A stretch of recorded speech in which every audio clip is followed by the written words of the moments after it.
when I was leaving the club, there was this guy that was parked behind me that, I mean, he really wasted my time. John Mampin. Guys, you need to pardon me. You just need to pardon me. You know, last week I was here talking about how it feels like Tammy doesn't have a lot going on with her. Tammy definitely had a lot on her plate in this last episodes. I'm talking about episode 3 to episode 6. Yes, we're going to talk about the 3rd to the 6th episode of the 2nd season of The Smart Money Woman, currently sharing on YouTube at Adesewa Studios. So yeah, like I was saying, Tammy definitely has a lot going on with her, and I love that little twist they threw into Tammy's character towards the end of episode 6. I really liked it. Who else saw that coming with regards to Bobby's upbringing and, you know, a glimpse into his background and just another side to his personality and his lifestyle? I really liked that. It might feel like I'm jumping the gun, but I tend to forget very important things I want to talk about in my review because I'm trying to do like a proper review. But yeah, let's just get that out of the way, should we? In case you're a return subscriber, welcome back to the channel. I love that you keep coming back here. I mean, me going. I really appreciate it. Don't forget to, you know, like this video and leave a comment. Yeah, thank you so much. And in case you're just hearing my voice in my channel, hi, welcome. I really do hope you stay. I am Ronkesuyi. I review movies, talk about web series, TV shows, and reality TV shows that I think might interest you. So yeah, grab a chair, subscribe to the channel because it is absolutely free. I drop movie reviews like I already said, and you know December is gonna be packed with a lot of movies. There are even, if you're watching the wedding, if my fairy tale wedding, yeah, you might want to stay glued to this channel because I'm going to be dropping reviews to that in subsequent videos, so you might want to be on the lookout for that as well. I'm just saying all of this to say that you need to subscribe to my channel and turn on that bell. It is absolutely free, and like this video as well. It helps YouTube to know that, oh, I enjoyed this video. I mean, I think I understand what this girl is saying. So yeah, tell another person about this video, YouTube. It really does help a whole lot. With that being said, thank you. Now I think we should just start with the obvious. Let's start with Tammy. Tammy has a lot going on. Yikes. So, you know, the girls are saying they want to buy this property, they want to start building wealth, they need extra source of income, and Tammy has to, you know, contribute our own quota or our own part of the contribution. I'm talking about 4 million naira, as well as the other girls like Adesewa, Lara, and Zuri. And for Tammy is trying to have this big break in her fashion business. She's bringing Sabrina on board. She's, you know, doubling of tripling her production weight and capacity. She has this big target, even though she's sort of lying to herself that, you know, she's not expecting so much from the campaign and everything. We know that with the way she's been moving, she really expects, you know, like a blow up from this campaign. And we saw that eventually when everything was done, it didn't meet up to our expectation per se. I mean, they made more money, but it wasn't up to cover up their back end debt and, you know, pay for staff. And now our father is like pulling back his resources in terms of, oh, he's not paying her rent, he needs her to get a life. Speaking about that, what do you guys think about the dad telling her to take the accounting job? What do you think? I would like to know your thoughts in the comment section before I tell you mine, because that conversation that dad had with her, the second one or the first one we saw in this season, you know, when she went to ask her father for money and she was like, her father was like, what do you need 4 million naira for? The way that he switched from being that very sweet, loving, caring, welcoming, warmth father to raising his voice and saying a lot of hurtful yet true things to her, it was so interesting. I'm just like, Daddy, calm down. Is it because the money is plenty? But yeah, we saw how he lashed out at her, and we can't help but say that, you know, we could feel his own side of the story. We could understand where he's coming from. I mean, he's been pumping money into this business for some time now, and it doesn't feel like anything is coming out of it. It just feels like he should get a job. And I remember having a conversation with somebody before I left uni, and I was talking about my passion for media, passion, side story. And, you know, this person was like, it gets to a point in your life where you need to do something to make money to feed your passion. And that stuck with me for a long time. And currently, that's my reality. Like, I'm still making some money from pursuing my passion, right? But like the bulk of my money is coming from something entirely different. Like a field that they don't even share any correlation. They don't have any resemblance, no similarity. Like they are two different worlds apart. So when her father was telling her those very hurtful words that she needed to hear, even though it was quite uncomfortable and maybe must have been too much, I was like, I get it. Like, if your passion is not giving you that money, you have a life to live, you need to pay your bills, you have things to do. Like, if your passion is not giving you that money, you need to do something to pump into your passion. You need to do something that gives you money to put into your passion. And maybe that way your passion can skyrocket. It can, your passion can grow. Your passion can yield more funds, more money. But like, at the same time, people that have pursued their passion and, it has worked for them, they might come with like a counter explanation that no, pursue your passion to the end, focused on it, 100%, strategize. So that's, I'm open to your own thoughts. I'm not saying put away your passion to one side, but like face reality. Your passion needs money to run, to stay, to grow, to flourish. And where do you get that money from? Because your passion isn't giving you that at the moment. But yeah, we saw that, Zuri is willing to help. Lara is willing to help. Adesewa is willing to, Lara is willing to help, the financial aspect. Adesewa is willing to help, the legal part and everything. Our friends are coming on board, gone blazing, and I really love that for her. But what do you guys think? Should she take this job role? And I think she might just consider it, considering how she's had to see this other side of Bobby, things that Bobby has to do in order to be able to provide for these boys that he met on the field, these girls that his auntie's place. It just feels like it might give her a different perspective to life. Okay, girl, you've had to feed off daddy's money, you depend on daddy's money. Maybe it's now time for you to maybe put your passion on hold for a while and go, get money to actually, I don't know, guys. I don't know. That's what let me know what your thoughts are in the comment section. Do you think, question of this video, do you think Tammy should take that accounting role? Do you think she should? Let me know in the comment. And yeah, speaking about Bobby, it was really interesting to see that side of him. And it just tells you never to judge a book by its cover. People show you what they want to show you. People let you see the side of them that they want you to see the side of. And when he was taking her to all these places, I'm like, Bobby likes this girl. He likes her. And you guys, speaking about Bobby still, I think it was in episode 4 where we saw Bobby and Sabrina. I'm like, Sabrina, you walk them fast. I'm not going to talk to the man because the man, obviously, he doesn't want anything long-term with you. But girl, you work hard. You work fast. What? Already? And the question that she was like, and she goes, when next am I going to see you? I'm like, girl, where's your shame? And it was so much embarrassing that, Bobby was talking to Tammy on the phone right in front of her saying, I'll take you, I'll spoil you, girl.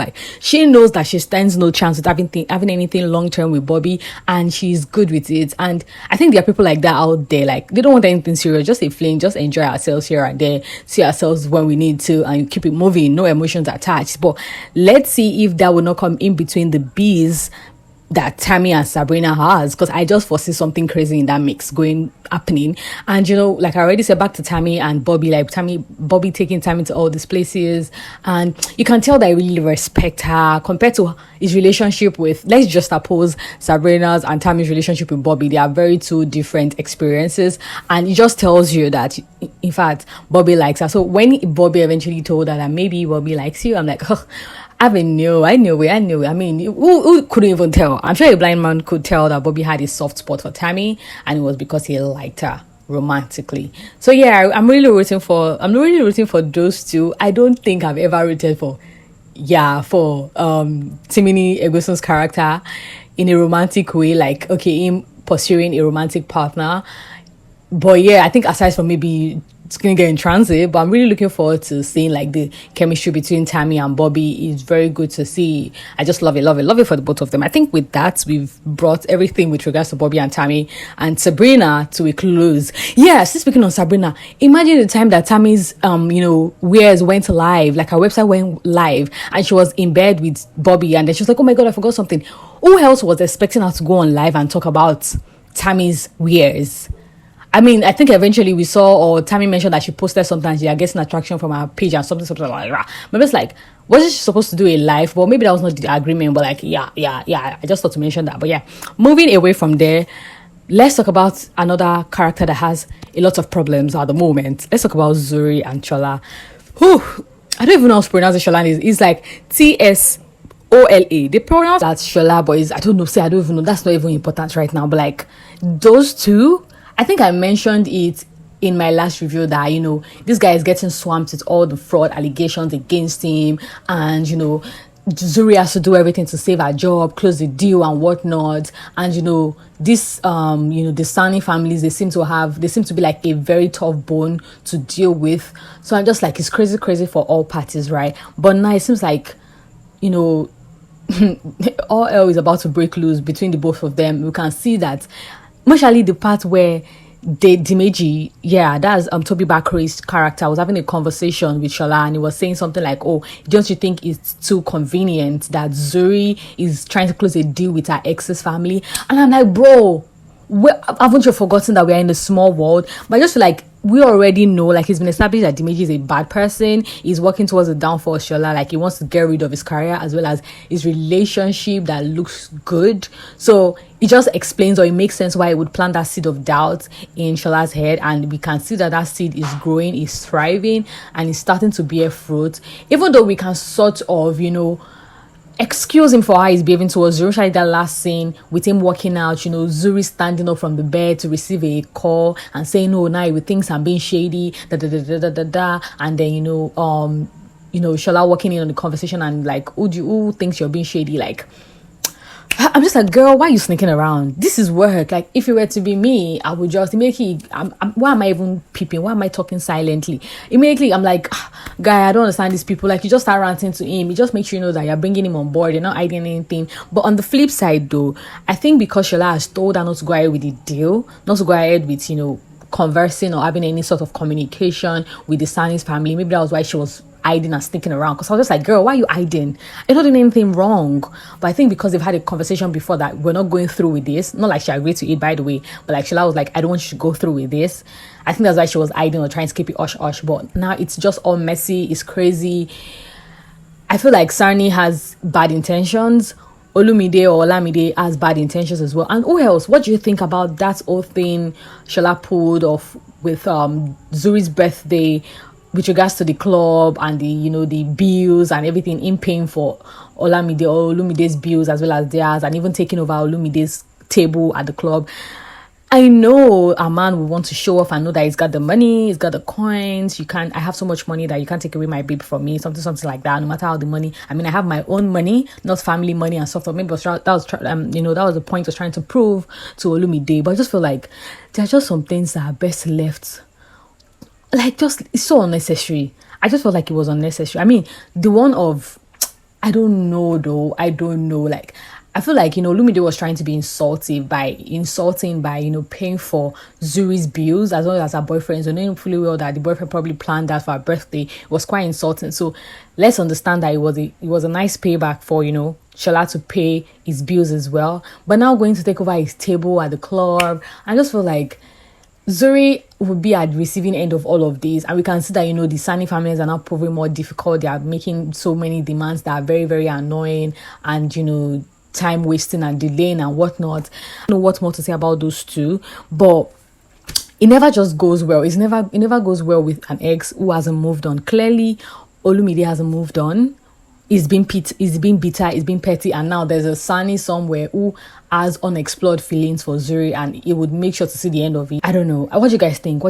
I mean, these people started out so good, so great, so in love, and right now it's just crazy. Like the way Shola moved out, I don't think they would break up. It might just be like a break or just like that moment. But like, I don't like how it's looking for the both of them. On to Adesewa. Girl finally is going through with the divorce, and I would really appreciate if we are made to see like the divorce process. I've heard it can be very tedious, it can be very crazy. Sometimes it doesn't even go through after spending months and months. And I like that we got. Oh, I'm so sorry for that car honking. I'm so sorry. But I get that, it takes a while. Sometimes it doesn't even go through. And, the judge has to see enough reason to separate the both of you. Just like the lawyer explained. And imagine the costs. It's so expensive to throw a wedding. It's so expensive to dissolve a marriage. Girl. And Soji is so irresponsible, you guys. Like, it's so irresponsible. He can't keep a marriage. He can't keep his son safe. He can't keep a job. He can't even keep a side chick. I'm sure Chinasa is regretting her life. That time where, what's her name? this girl, is it Demi and Sabrina, came to pay her a visit, and they were just mocking her and throwing side jabs at her. I'm like, hey girl, now wow, like at least be a side chick and enjoy your life, like premium enjoyment. Know that you are hurting somebody for something good, not like you're hurting somebody and you're putting yourself at a huge disadvantage as well. Like it's just so crazy. Like and that slap from Adesewa to Soji, much needed. So it was a long time coming. That slap was so satisfying. You have no clue. It was so satisfying. And I think in coming videos we might see Chinasa trying to break things off with Soji because he's a handful. And if I'm to get the story right, did Soji move into Chinasa's place with his mother? Because now Chinasa was complaining to her friends that, Soji came over, like he moved into her house with his son. He doesn't keep the house tidy. He doesn't pay the bills. The mom stays with them because there are times where the mom will be watching over the son. So are they trying to tell me that he moved into his side chick's house, or now like his girlfriend's house with his son and his mother? That guy is so embarrassing, so shameless. Thinking about Adesewa still, that conversation she was having with her employee, salary advancement, because she wants to pay for something so they can double her money. I'm like, are people still this naive, or they're just being ignorant? Like, make it make sense. And if this woman goes through with it, just like Adesewa was told, that she's gonna cry, she's gonna shed hot tears by the end of the day. But like, that's just that with regards to Adesewa, Soji and Chinasa. Am I missing out on anything? Let me know, guys. Now lastly, to Lara, we finally got to see Mr. Dimeji, the 10 million naira man, back with lots and lots of flowers. After Enado, oh, am I forgetting her name? Enado's character in Flossom, how she carries herself. I know I raved about her so much, and how I love how she does business, how she's such a career woman. Another person that gives me that vibe is Mrs. Adeola Atalade. Oh my god, so inspiring, right? Now, seeing the way Lara was pitching herself to potential employers, how she was making her demands, negotiating, even when she finally got hired, and how she was, talking about business and telling them things to do and what not to do, and like the mistakes in their past deals. I'm just like, you go girl, that's so sexy. I love seeing people. It's not even gender based. Like, I just love seeing people in their work mode. They know what they are saying. They sound like they know what they are saying. They sound like they're saying the right things. Everything makes sense. I just love it. It just looks really, really appealing to me. But yeah, I love that Lara is going for her bag and she's going at it fearlessly. But some might not be liking it. I'm talking about our new colleague who's trying to talk bad about her and her job and how she performs, and I'm just like, about rest. She's gonna be here for a long time, so rest, hold your horses. But yeah, we'll see how that goes. I feel like I'm forgetting to say something. Oh yes, like I said, Mr. Dimeji Suleiman is back and he seems to be pursuing her, even though he seemed to be really, really busy. But fingers crossed on those two. What am I missing out on? Let me know in the comment section. Are you loving the season so far? I am, and I'm liking, like I said at the beginning of my past review, I love that they are spotlighting more characters. Yes, Banke, hey, Banke. Banke has no shame. Herself and Dimeji, like, even in the bathroom, and that woman has no regard for her husband. I feel so sorry for the man. I just feel terribly sorry for him. And yes, speaking of Banke, that's how Banke went to post Sangari inside Bolanle. What's her character name? Inside their marriage. The man has not opened up to his wife that he went through like some financial losses with regards to the last investment that he made. And Banke thought he was in a place to go and tell this woman. Oh my god, I was like, girl, keep quiet. Like, your husband told you this is couple gist, couple gossip. Of course he was going to tell you his gist just between the both of you. It was never in your place to go and let the wife know. And I know for sure that Banke knew that Bolanle's character, I didn't get her name. I know for sure that she knew that she wasn't aware. She just wanted to be spiteful. She just wanted to be the first person to tell her, that you are flexing in the whole idea of your husband being a very good investor, your husband making the right financial decisions. Oops, let me let you know that your guys might be going down soon. That was like the vibe she gave. So spiteful. Let me know what you guys think about the episode so far in the comment section. Did I miss out on it? What was your highlight from this episodes that I've discussed? My highlights would definitely be the part where Adesewa slapped Soji back to his senses. Yeah, I loved that. But yeah, I would love to see all your comments in the comment section. Please don't forget to like this video. It really, really, really, really does help. Subscribe to the channel if you're yet to subscribe. I would love to see you in my next videos. And until then, when I see you and when you see me, make sure to remain happy because you owe it to yourself. Bye, guys.